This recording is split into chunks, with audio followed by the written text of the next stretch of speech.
Mr. Ross, we're ready to hear your final statement now. But before we proceed, I have one last pressing question for you. You've claimed that you're a changed man, that you care about truth and integrity.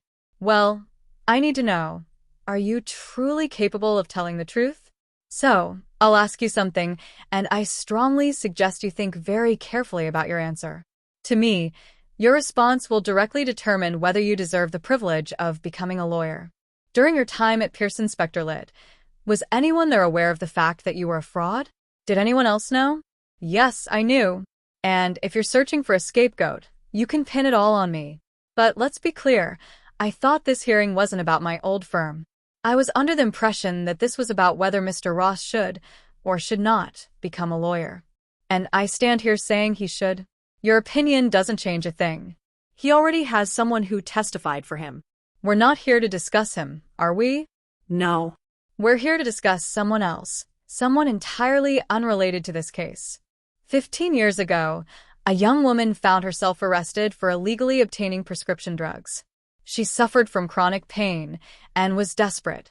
She didn't want to drop out of med school and lose her dream, so she stole prescription pads from the hospital where she interned. A foolish mistake, sure, but the mandatory sentence for her crime was 7 years in prison. However, the prosecuting attorney made a different choice, a compassionate one. Instead of throwing the book at her, the charges were reduced to a misdemeanor, probation was recommended, and her records were sealed.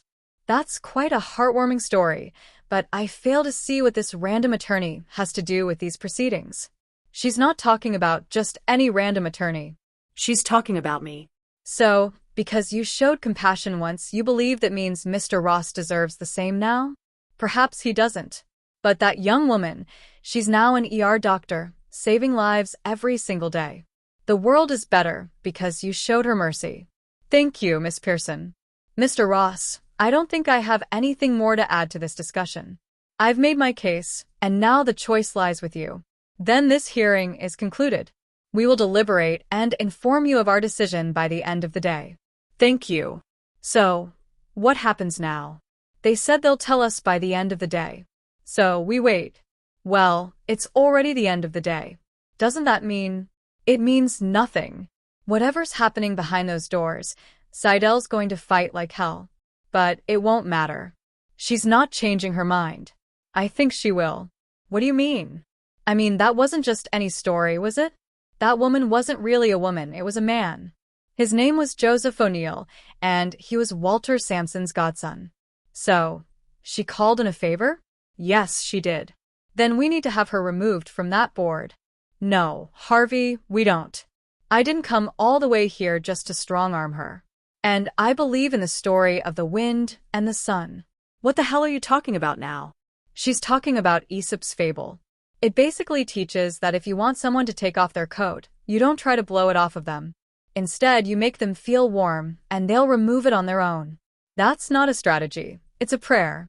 Lewis, I've already admitted that I knew about Mike. I also reminded her of her own humanity and compassion. That's all we can do now. You know this could cost you your license in New York. Maybe. But in Chicago? Nobody's going to care. Thank you, Jessica. Don't thank me. Thank Harvey. He's the one who called me. Seidel? Yes.